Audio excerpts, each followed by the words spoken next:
개혁신앙 강좌 사도신경 14번째 시간입니다. 우리 육의 부활에 대한 신앙 고백인데요. 우리 읽을 말씀 빌립보서 3장 21절 말씀을 다 같이 읽어보도록 하겠습니다. 시작. 그는 만물을 자기에게 복종하게 하실 수 있는 자의 역사로 우리의 낮은 몸을 자기 영광의 몸의 형체와 같이 변하게 하시리라. 아멘. 우리의 몸을 자기 영광의 몸, 즉 부활하신 몸의 형체와 같이 우리를 변화시키신다, 변하게 하신다라고 말씀하고 있습니다. 여러분, 우리도 부활한다는 것입니다. 즉 우리의 육신이 다시 살아나게 된다는 것입니다. 그래서 우리의 사도신경 11번째 문장은, 사도신경은 12문장으로 되어 있죠. 그 가운데 11번째입니다. 그래서 다음 주가 우리 사도신경 마지막인데요. 몸이 다시 사는 것과 이 부분에 대해서 우리 함께 오늘 살펴보겠습니다. 우리 지난주에 죄에 대해서 죄를 사해 주시는 하나님의 역사에 대해서 배웠는데요. 그 가운데 그런 내용이 있었습니다. 우리가 죄를 지음으로 말미암아 세 가지의 결과가 나타나게 되었죠. 첫 번째는 하나님과의 교제에서 단절되게 되었습니다. 그리고 전적으로 부패하게 되었죠. 그리고 결국 죽음에 이르게 되었습니다. 이것이 죄로 말미암아 우리가 처해진 상황입니다. 그럼에도 불구하고 하나님의 신실하신 언약이 우리에게 적용되어져서 일방적인, 무조건적인 언약이 우리에게 베풀어졌습니다. 그것이 바로 은혜의 언약입니다. 즉 예수 안에서 하나님이 구원 주시기로 작정된 자를 예수 안에서 하나님이 일방적으로 우리를 구원해 내시는 것이죠. 그래서 거기에서는 우리가 할 수 있는 것이 아무것도 없는데 하나님께서 우리의 구원을 시작과 진행과 마무리까지 다 해주십니다. 이게 은혜 언약인데요. 우리는 이 언약을 붙들며 구원받게 되는 것입니다. 그래서 아까 우리 세례에 대한 의미도 우리가 나누었던 것이죠.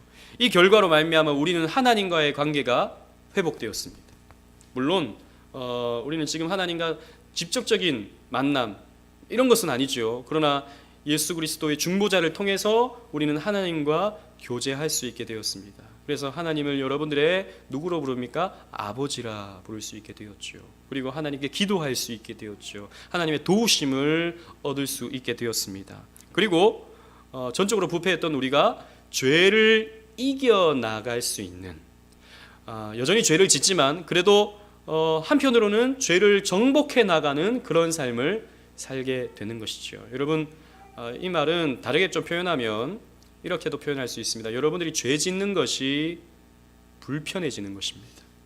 여러분 그렇습니까? 여러분 죄 지을 때 불편함이 있습니까? 그게 없다면, 죄를 지어도 아무런 느낌이 없다면 여러분들은 하나님과 아무런 상관이 없는 자일 것입니다. 근데 죄를 지으면 마음이 불편한 것이죠. 하나님께서 우리에게 하라고 하신 말씀대로 살지 못할 때 우리의 마음이 불편한 것입니다. 그럼에도 불구하고 또 죄를 짓습니다. 그러나 이 죄를 때로는 또 정복해 나갑니다. 이겨 나갑니다. 예전에 그렇게 쉽게 죄를 지었는데 조금씩 그 죄를 안 짓기 시작합니다. 이게 우리는 가능해지는 것입니다.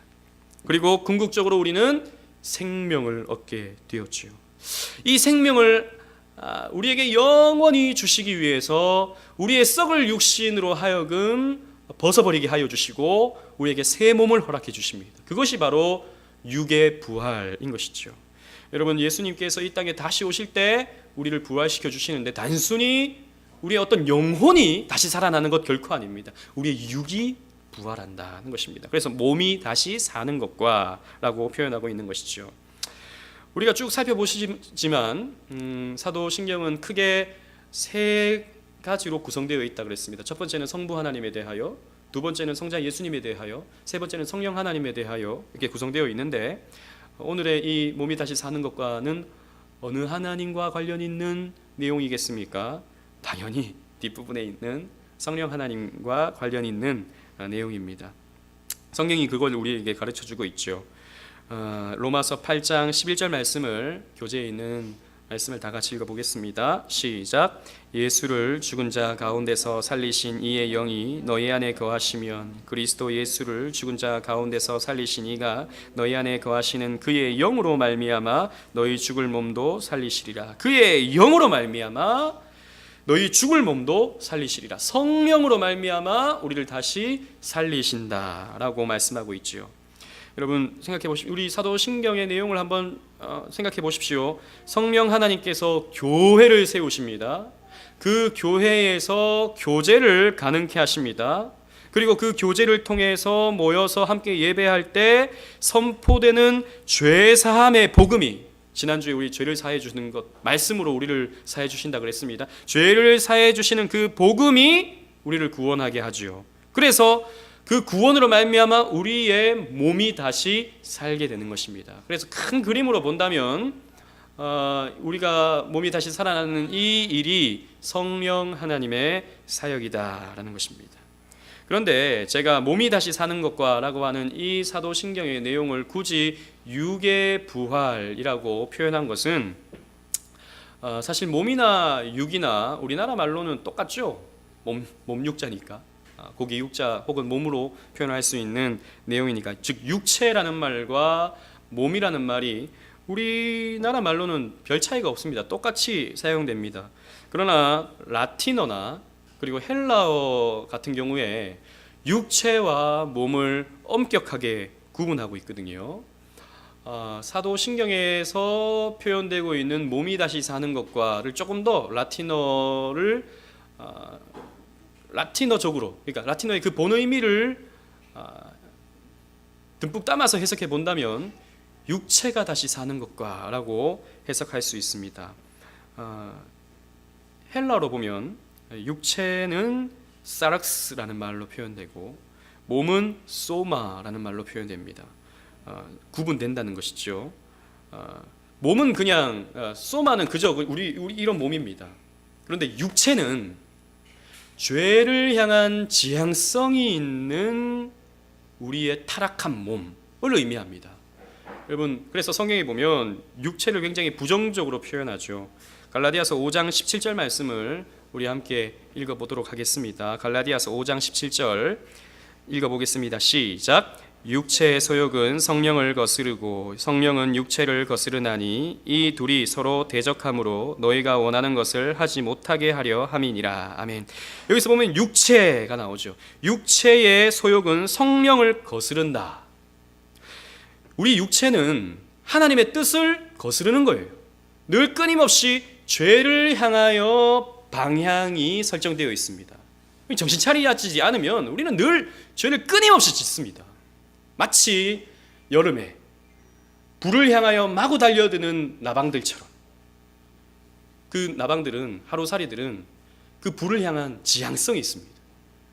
뭐 생각하고 하는 거 아니지 않습니까? 본능적으로 그렇게 불을 향하여 달려듭니다. 마찬가지로 우리 인간은 죄를 향하여 달려듭니다. 그래서 어거스틴은요, 자기 그 고백록에 그렇게 기록을 하기도 했습니다. 옛날을 회상하면서 옛날에 친구들과 함께 배밭에서 배를 막 따먹은 거예요. 그런데 이 배가 따먹었는데 맛이 없는 거예요. 맛이 없으면 그냥 뭐 그걸로 끝나면 되지 않습니까? 근데 남의 이 배밭에 들어가가지고 이걸 자꾸 따먹으면서 자기도 먹지도 않을 걸 잔뜩 따는 거예요. 잔뜩 따는 거예요. 남의 걸 내가 땄다라고 하는 거기에서 희열을 느끼는 겁니다. 남의 걸 도둑질하는 것이죠, 사실. 따면 안 되는데 시간이 지나서 연구해서 팔아야 되는 건데 자기가 다 따버리는 거예요. 근데 그걸 따는 게 너무 즐거운 거예요. 너무 거기 쾌감이 느껴지는 거예요. 남의 걸. 그러면서 그때를 회상하기를 에게꼬르메움, 에게꼬르메움, 라틴어로 그렇게 표현합니다. 이 말은 무슨 말이냐면 그것이 저의 마음입니다. 그것이 저의 마음이었습니다. 무슨 말이냐면 죄를 지을 때 느끼는 쾌감, 죄를 지을 때 느껴지는 어떤 말로 표현할 수 없는 어떤 희열, 이런 것들이 자기 안에 가득하더라는 것입니다. 우리는 그렇게 죄를 향하여 설정되어 있습니다. 그래서 여러분, 우리의 육체는 가만히 놔두면, 그냥 알아서 신앙생활을 하라고 하면 절대 하나님 중심적으로 살지 못합니다. 알아서 예배 나오시라고 하면 절대 하나님 중심적으로 살 수가 없습니다. 끊임없이 가르쳐주고 이끌어주고 도와주고 밀어주고 땡겨주고 이런 것들이 필요하다는 것이죠. 그게 육체입니다. 우리가 가지고 있는 이 육체. 그런데 왜 육체가 다시 사는 것과 라고 라틴어는 그렇게 표현했겠습니까? 그냥 몸이 다시 사는 것과 라고 해도 충분할 텐데 완전한 재창조를 의미한다는 것이죠. 우리가 다시 부활할 때는 이런 육체가 아니다라는 것입니다. 이런 육체가 아니라 이렇게 죄를 향하여 살아가던 우리가 이제는 완전히 부활하면은 완전히 방향이 바뀌어서 하나님을 온전히 사랑할 수 있는 모습으로 바뀌게 되는 거예요. 그래서 천국은, 여러분 지금 우리가 생각하는 천국은 너무 추상적이에요. 사실 우리는 그 천국을 성경 말씀을 통해서 어렴풋하게 알지만 다 알지 못합니다. 그 천국에 우리가 들어가게 되면, 새 몸을 입고 새 육체를 가지고 천국에 들어가게 되면 그때는 말로 다 할 수 없이 하나님을 사랑하게 됩니다. 지금의 사랑은 너무 부족해요. 여러분 정말 하나님 사랑하십니까? 사랑하시죠. 그런데 마음을 다해, 정성을 다해, 뜻을 다해 하나님 사랑하기는 참 힘들다고요. 온전히. 근데 천국에 가면 가능합니다. 왜? 이런 육체가 아니기 때문에, 완전한 새 육체로 변화되기 때문에 우리는 천국에서 마음을 다해, 정성을 다해, 뜻을 다해 하나님을 사랑할 수 있게 되는 거예요. 그래서 천국은 사랑하는 주님이 계시기 때문에, 마음껏 사랑할 수 있는 주님이 계시기 때문에 너무 행복한 거예요. 그래서 여러분 천국은 행복이 가득한 것입니다. 그런 육체로 우리가 변화하게 된다는 것입니다. 그리고 육의 부활의, 이 육체의 부활의 의미에 대해서 우리가 살펴보고자 하는데, 우리 하이델베르크 요리문답 교재에 있습니다. 57문. 육신의 부활은 당신에게 어떠한 위로를 줍니까? 라고 하는 이 질문에 우리 답을 한번 다 같이 읽어보도록 하겠습니다. 시작. 이 생명이 끝나는 즉시 나의 영혼은 머리 대신 그리스도에게 올려질 것입니다. 또한 나의 이 육신도 그리스도의 능력으로 일으키심을 받아 나의 영혼과 다시 결합되어 그리스도의 영광스러운 몸과 같이 될 것입니다. 자, 이 생명이 끝나는 즉시 나의 영혼은 머리 대신 그리스도께 올려지게 되고 내 육신도 그리스도의 능력으로 일으킴을 받아서 다시 영혼과 결합된다. 그래서 그리스도의 영광스러운 몸과 같이 될 것이다 라고 우리 신앙의 선배들은 정리해 놓았습니다. 즉 우리의 몸의 부활은, 이 육체의 부활은 우리의 생명이 끝날 때, 육신과 영혼이 분리될 때부터 시작된다는 것입니다. 이 생명이 끝나는 즉시 우리는요, 몸과 영혼이 분리되죠. 우리의 몸은 뭘로 만들어졌습니까? 흙으로 만들어졌습니다. 그래서 이 흙으로 하나님께서 빚으시고 그 코에 생기를 불어 넣어 주심으로 말미암아 우리가 사람이 되었죠. 생명이 되었지요. 그래서 우리의 몸은 영혼과 육신으로 되어 있습니다. 그런데 이 육신과 영혼이 분리될 때가 있다는 것이죠. 영혼과 육신이 분리될 때, 그때가 곧 죽음의 때입니다. 이때 몸은 썩어서 흙으로 돌아가지만 영혼은 즉시 하늘로 올라가서 그리스도와 함께 거하게 됩니다. 이 영혼이 천국에서 하늘에서 평안을 누리게 되는 것이지요. 그리고 그곳에서 우리 몸의 부활을 기다리면서 일정 기간을 보내게 되는데, 그 상태를 교리적으로 중간 상태라고 말합니다. 우리의 영혼은 천국에 가지만 우리의 육신은 땅에 묻혀 있는 거예요. 그런데 주님께서 다시 오실 때 영혼과 육체가 다시 결합하게 되는데, 그 사이의 기간을 중간 상태라고 말합니다. 그러니까 우리가 지금 당장 죽으면 우리의 영혼만 헤븐에 가 있는 것입니다. 그리고 주님께서 다시 오실 때 온전한 전인적으로 부활하여서 새하늘과 새 땅에서 영원히 살게 되는 것이죠. 누가복음 23장 43절을 우리 다 같이 한번 읽어보겠습니다. 시작. 예수께서 이르시되 내가 진실로 너에게 이르노니 오늘 내가 나와 함께 낙원에 있으리라 하시니라. 아멘. 예수님께서 십자가에 못 박히실 때 한편에 있던 강도는 예수님을 능욕했고 한편에 있는 강도는 예수님께 구원을 요청했죠. 그때 구원을 요청하는 한 강도에게 예수님께서 오늘 우리가 함께 지금 십자가에 달려 육체적인 죽음을 당하는데 오늘 네가 나와 함께 낙원에 있겠다라고 말씀하셨습니다. 그래서 사실 우리가 천국이라는 개념을 조금 구별할 필요는 있습니다. 그래서 어떤 데서는 천당과 이 낙원을 구분하기도 합니다. 천당, 낙원, 천국 이렇게 세 가지로 구분도 하기도 합니다. 무슨 말이냐면 우리는 일반적으로 죽어서 천국 간다 그러죠. 천국. 근데 천국은 사실 하나님 나라적인 개념이 있거든요. 그 천국은 여기서부터 시작한 나라거든요. 즉 예수님께서 이 땅에 오셔서 회개하라 천국이 가까웠느니라 라고 말씀하셨잖아요. 그때부터 이 땅에서 천국은 시작된 겁니다. 우린 예수 안에서 살아가기 때문에 하나님의 통치를 받으면서 하나님 나라를 살아가고 있는 것입니다. 그런데 죽어서 천국 간다? 이 땅이 천국인데 죽어서 또 천국 간다? 혼란스러운 거예요. 그래서 낙원과 천국을 구분시키는 거죠. 그런데 또 약간의 좀 문제가 생깁니다. 어떤 문제가 생기냐면 새 하늘과 새 땅과 또 천국을 혼동하거든요. 그러니까 우리가 죽어서 가는 곳과 주님께서 부활로 다시 오셔서 새 하늘과 새 땅이 펼쳐지는 그곳은 또 다릅니다. 그렇기 때문에 조금 더 세밀하게 구분하면 낙원과 천국과 새 하늘과 새 땅 이렇게 구분하기도 한다는 것이죠. 그런데 우리는 그냥 일반적으로 통칭해서 그냥 천국 하기도 하는데 크게 문제는 없습니다. 하지만 이렇게 세 가지의 어떤 구분이 있다라는 것을 우리가 이해하면서 생각하면 훨씬 더 성경을 보는데 유익하다는 것이죠. 그런데 이 육신과 영혼이 재결합한다는 것입니다. 주님께서 다시 오실 때 육신과 하늘에 있던 영혼은 재결합합니다. 주님께서 이 땅에 다시 오실 때 그런 일이 일어납니다. 이때 모든 성도들이 동시적으로 부활합니다. 다시 일어나게 됩니다. 주님께서 나팔 불고 이 땅에 오실 때 죽어있던 모든 사람들이 살아나게 되는 것이죠. 그리고 몸의 부활은 신자와 불신자 모두에게 이루어집니다. 여러분, 예수 믿는 자만 부활하는 것이 아니고 예수 안 믿던 자도 부활하게 됩니다. 우리는 의의 부활로 참여하게 되지만 그들은 심판의 부활로 참여하게 되는 것이죠. 그러니까 그들의 부활은 비참한 부활입니다. 잔인한 부활입니다. 그냥 지옥에서 그냥 영혼만 고통받는 것이 아니라 육체적인 고통까지도 받게 되는 거예요. 그들의 부활은 너무나도 저주스러운 부활이 되는 것이죠. 우리 지난번 10강 예수님의 재림에 대해서 우리가 함께 나눌 때 그때 이런 내용도 함께 나누었습니다.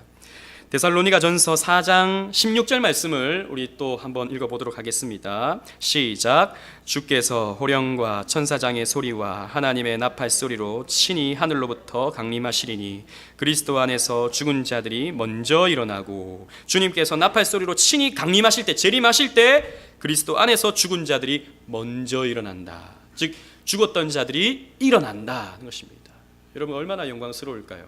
주님께서 나팔 불고 다시 오실 때 마치 예수님이 죽어있던 나사로를 부르는 것처럼 나사로야 나와라 라고 그 호령이 나팔 소리로 우리에게 들려지게 될 때 우리가 땅에 묻혔든지 아니면 화장당에 공중에 뿌려졌든지 혹은 비참한 사고로 바닷속에 빠져 죽었든지 아무 상관이 없습니다. 우리는 호련히 다시 살아나게 될 것입니다. 주님의 그 영광스러운 나팔 소리와 함께 우리는 멋진 모습으로 다시 살아나게 될 것입니다. 이게 얼마나 영광스러운 모습입니까?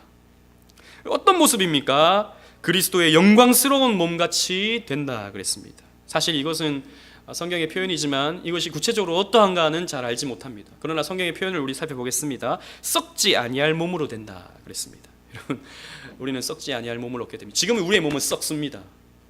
우리의 몸은 죄로 타락한 몸이기 때문에 이 죄를 향한 지향성이 있는 몸이기 때문에 썩습니다. 그러나 부활하게 되면 그 몸은 썩지 아니합니다.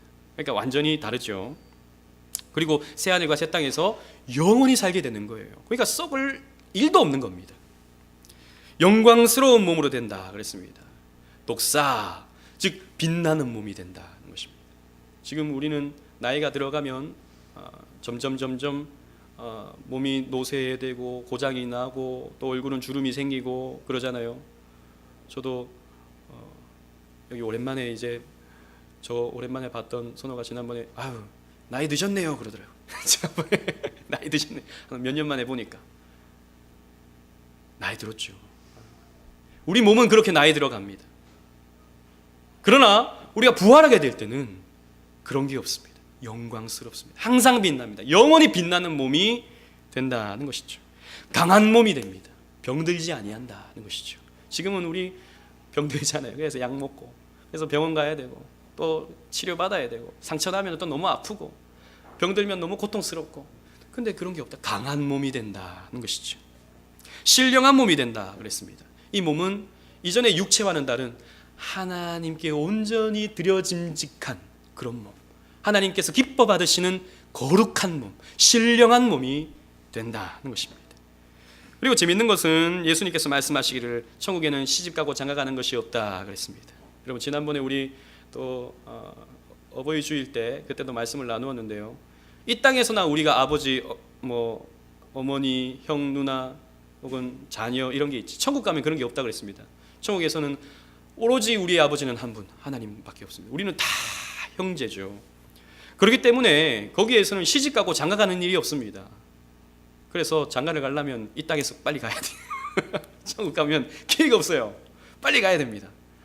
우리 총각이 2명이나 있어가지고 우리 교회에 이 땅에서 결혼의 맛, 그 기쁨을 맛봐야 됩니다. 그래서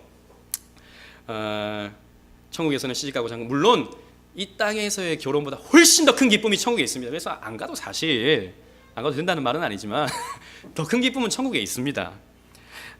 그러나 시집가고 장가가는 일이 없다. 그리고 새하늘과 새 땅에서는 더 이상 육신의 가족이 없고 모두가 한 가족이다. 모두가. 그런데 여러분, 예수님께서 우리에게 육체의 부활의 모범을 보여주셨죠. 그 몸은 이런 모습을 가지고 있지만 살과 뼈를 가지시는 몸입니다. 만질 수 있는 몸입니다. 물리적인 몸이라는 것이죠. 우리가 부활 그러면 왠지 뭔가 좀 너무 신령해가지고 막 투명인간처럼 이렇게 생각하는 경우도 있는데, 근데 참 재밌는 것은 예수님께서도 부활하시고 나서 닫혀있던 벽을 뚫고 오시죠. 제자들을 만나러 뚫고 오시죠. 그러니까 신령한 몸입니다. 이건 뭐 말로 표현할 수 없는 몸입니다. 그러나 또 한편으로는 못자국이 있는 몸이었죠. 만질 수 있는 몸이었습니다. 흔적이 있는 몸이었다는 것이죠. 지금과는 차원이 다른, 상상할 수 없는, 우리로서는 그런 몸이다는 것입니다. 우리 고린도전서 15장 43절 44절 말씀을 우리 다 같이 한번 읽어보도록 하겠습니다. 시작. 욕된 것으로 심고 영광스러운 것으로 다시 살아나며 악약한 것으로 심고 강한 것으로 다시 살아나며 육의 몸으로 심고 신령한 몸으로 다시 살아나나니 육의 몸이 있은즉 또 영의 몸도 있느니라. 아멘. 여러분, 우리가 이 땅이 너무나 고통스럽습니다. 우리가 예수 때문에, 그래도 하나님 때문에 이기면서 살지, 하나님 없으면 우리 인생은 너무 비참합니다. 하나님이 없으면 우리 인생은 너무 불쌍합니다. 여러분, 고민 하나 끝나면 또 다른 고민이 생기고, 걱정 하나가 끝나면 또 다른 걱정이 생깁니다. 이거 끝나면 이제 걱정 없겠지 생각이, 아니요, 끊임없이 우리는 고민해야 되고 걱정해야 되고 힘들어요. 끝이 없습니다. 몸은 점점 약해져가고, 점점 자녀들은 말을 안 듣고, 돈은 점점 벌기가 힘들고, 우리 인생은 너무 불쌍합니다. 왜 그렇습니까? 우리에게 죄가 있기 때문입니다. 우리 육체에 죄가 있기 때문에, 우리 육체가 죄를 향하여 끊임없이 지향성을 갖고 있기 때문입니다. 그러니까 하나님을 사랑하긴 하는데 여전히 세상도 사랑해요. 하나님을 따라가긴 하는데 여전히 세상도 따라가요. 그러니 그 중간에서 늘 고민하고 갈등하고 싸워야 되는 거예요. 너무 피곤합니다. 그래서 우리 이 땅에는 소망이 없는 겁니다. 이 땅에 여러분 무슨 소망을 갖고 있습니까? 우리가 이 땅에서 아무리 잘 먹고 잘 산다 한들, 아무리 좋은 차 타고 다니고 좋은 아파트 산다 한들, 시간 지나면 그것도 낡아지고 시간 지나면 또 바꿔야 됩니다. 그게 무슨 우리에게 소망이 됩니까? 그렇기 때문에 우리 성령 하나님께서는 우리를 재창조시켜 주시는 거죠. 부활로서 말입니다. 이 썩을 이 육신, 타락한 이 육신, 죄를 향한 이 육신 죽여버리고 완전히 새롭게 하여서 저 새하늘과 새 땅에서 온전히 하나님 사랑할 수 있는 자로 만들어 가시는 것입니다. 그 중간 단계가 바로 이 땅입니다. 이 중간 단계가, 여러분, 이 땅에서 우리가 그런 모습으로 훈련받고 연단받는 거예요. 여러분, 그냥 알아서 하나님께서 천국 가면 그렇게 만들어 주시겠지? 결코 아닙니다. 결코 아니에요. 그래서 여러분, 요한계시록을 보면 맨 마지막 요한계시록 21장, 22장을 보면 창세기 2장의 내용을 그대로 옮겨가고 있죠. 그대로. 창세기 2장에는 에덴 동산의 모습을 보여줍니다. 에덴 동산의 주변에 강이 흐르고 에덴 동산 중앙에 선악과와 생명나무가 있습니다. 그죠? 근데 찾아보십시오. 요한계시록을 보면 맨 마지막을 보면 똑같은 새하늘과 새 땅의 묘사가 나타나는데 동산 좌우에 강이 흐르고 동산 중앙에 나무가 있습니다. 뭐만 있습니까? 생명나무만 있습니다. 차이가 있죠. 거기에는 선악과가 없습니다. 무슨 말이냐면 성경의 시작과 끝, 그 중간 역사에는 반드시 이 선악과를 따먹지 않는 훈련의 과정이 우리에게 제시되는 거예요. 이 역사 속에서 그 훈련을 우리는 받는 것입니다. 무엇을 통해서? 교회를 통해서.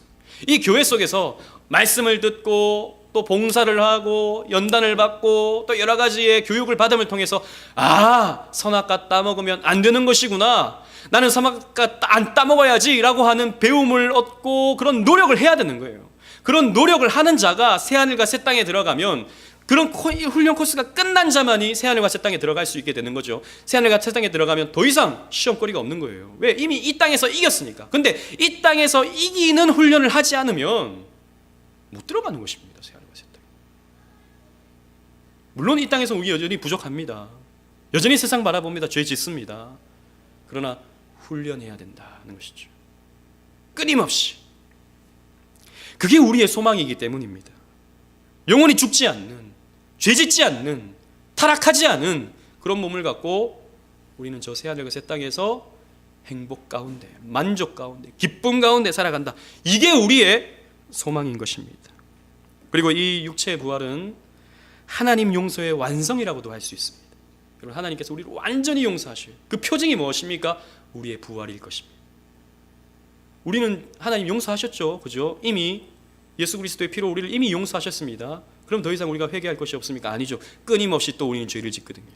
우리는 날마다 회개해야 되는데 그 용서의 완전한 끝맺음, 그 용서의 완전한 결론, 궁극적인 결과, 그것이 우리의 육체적 부활인 것이죠. 그래서 우리는 새로운 육체를 갖고 저 새하늘과 새 땅에서 영원히 행복하게, 즐겁게, 만족하면서 살게 될 것입니다. 그 소망을 갖는 저와 여러분들 되시기를 주님 이름으로 축원합니다. 아멘.